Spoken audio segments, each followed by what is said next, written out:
China is a large country with a population of 1.3 billion. The rational use and distribution of water resources is an important issue related to national security and development.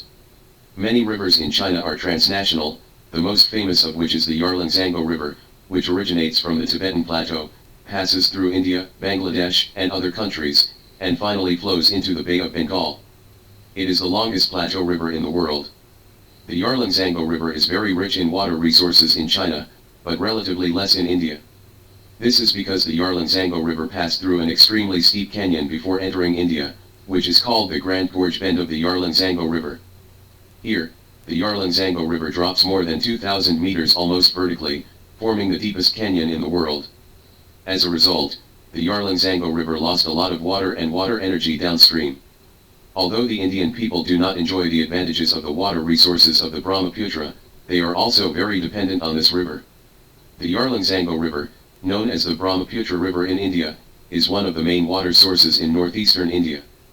The Indian people use this river for irrigation, power generation, transportation, and other activities, and also regard it as a sacred river. However, in recent years, due to India's population growth and accelerated industrialization, India's demand for water resources has also increased. The Indian people not only consume a lot of water resources of the Yarlung-Zango River, but also cause serious pollution to it.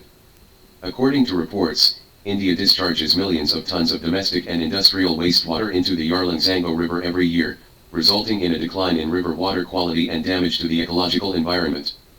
At the same time, China is also facing the imbalance of water resources. The eastern region of China is relatively abundant in water resources, while the western region suffers from year-round water shortages. To solve this problem, China implemented the South to North Water Diversion Project, which transfers water resources from southern rivers such as the Yangtze River and Pearl River to the arid regions of the north such as the Yellow River and This project has achieved remarkable results, improving the water resources in the northern region.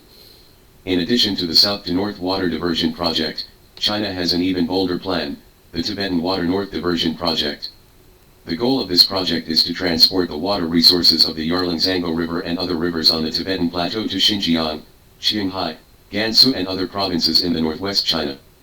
In this way, not only can the problem of water shortage in northwest China be alleviated, but also the water consumption on the Tibetan Plateau can be increased, and local economic and social development can be promoted. After China announced this plan to the world, it has attracted widespread attention from the international community. One of the most sensitive and tense is India. India is concerned whether China's move will dry up the section of the Yarlung-Zango River that flows through India, affecting the life and development of the Indian people.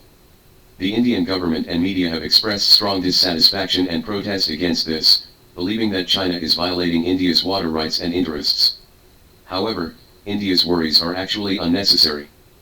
First of all, China's Tibetan Water Diversion Project to the north is only an idea, and there is no specific implementation plan and timetable yet. Secondly, even if China really implements this project, it will not have much impact on India. Because the Yarlung-Zango River has lost most of its water volume before entering India, and the water volume in India only accounts for less than 10% of the total water volume of the Yarlung-Zango River. Finally, India's water resources are not entirely dependent on the Yarlung-Zango River, but from many other rivers, such as the Ganges, Nile, and Ganges. The water volume of these rivers far exceeds that of the Brahmaputra. To sum up, China's Tibetan Water Diversion Project is a great plan that is beneficial to national security and development, and will not cause substantial damage to India. India should look at this issue rationally and not worry or resist for no reason. Both China and India are big countries in Asia and should respect and cooperate with each other to jointly maintain regional peace and stability.